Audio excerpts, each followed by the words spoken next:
Hey, what's up everybody? Today I want to check out this American Tactical 60 round AR mag, 5.56 by 45.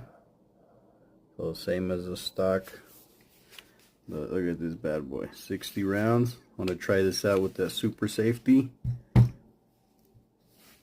You can see the comparison in size, way bigger.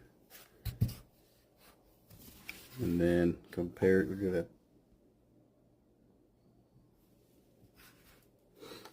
window right there, shows all 60.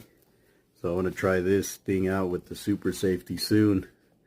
So stay tuned for that once we do a full review on this thing, see how it actually runs. Right.